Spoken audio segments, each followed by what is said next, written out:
La justice belge a donc sommé le célèbre réseau social de cesser de suivre les internautes non abonnés qui visitent ses pages. Facebook est accusé en fait de récupérer une partie de leurs données personnelles via des cookies. Si le géant américain n'obtempère pas, ce sera une amende de 250 000 € pour avoir violé la législation européenne et belge également en matière de vie privée. Avec nous pour en parler, l'un des meilleurs experts au monde. Il est avec nous en direct de Bruxelles. Bonsoir Jos Dumortier, merci d'être avec nous. Vous êtes dans ce dossier précis l'avocat de la Commission belge de protection de la vie privée. Alors en quoi cette décision de la justice belge est-elle importante? Expliquez-nous. Bonsoir. Le jugement prononcé hier crée un précédent. Soit il ne concerne que les internautes qui connectent à partir du territoire belge et encore uniquement ceux qui ne sont pas membres du réseau social.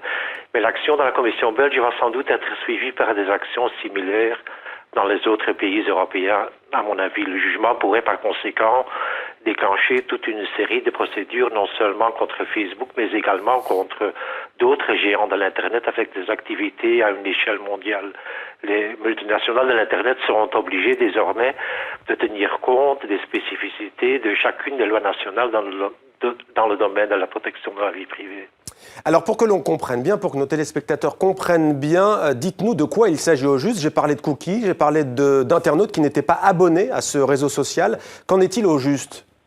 Eh bien, concrètement, Facebook est invité à abandonner l'utilisation d'un cookie qui est un petit fichier qui permet de traquer les internautes. Ce cookie se loge dans l'ordinateur des internautes qui ne sont pas membres de Facebook, mais qui simplement consultent une page Facebook, une page d'un ami par exemple. Cette personne est ensuite traquée sur l'ensemble des sites où figure un bouton Facebook. On sait que plus d'un tiers des 1000 sites les plus fréquentés dans le monde possèdent un tel bouton ou plugin qui renvoie vers Facebook. Je parle notamment du bouton sous forme du pouce élevé, le bouton j'aime, qui est bien connu par tous les internautes. Donc le simple fait de consulter un de ces sites active le cookie. Et dès ce moment, le réseau social est en mesure de suivre l'activité de l'internaute et de savoir précisément quel site Internet il consulte. Cette information est évidemment très intéressante pour les annonceurs, ces derniers cherchant toujours des moyens pour mieux profiler les consommateurs et pour cibler d'une façon personnalisée leurs messages commerciaux.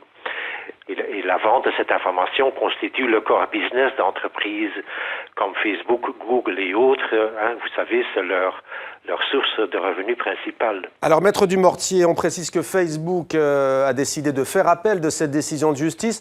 Très franchement, est-ce qu'on n'est pas dans le symbole? J'évoquais tout à l'heure 250 000 €. C'est un peu comme si on demandait à un citoyen lambda de payer au fond 10 centimes, voire 1 €. Quelle suite pour cette affaire, selon vous? Ah oui, mais je crois que vous avez mal compris. Donc, c'est une somme de 250 000 € par jour.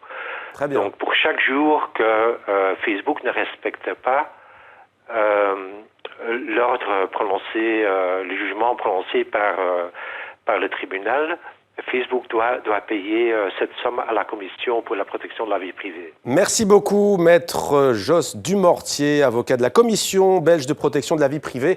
On suivra bien entendu ce dossier, peut-être avec vous prochainement. Merci à vous d'avoir été en direct de Bruxelles.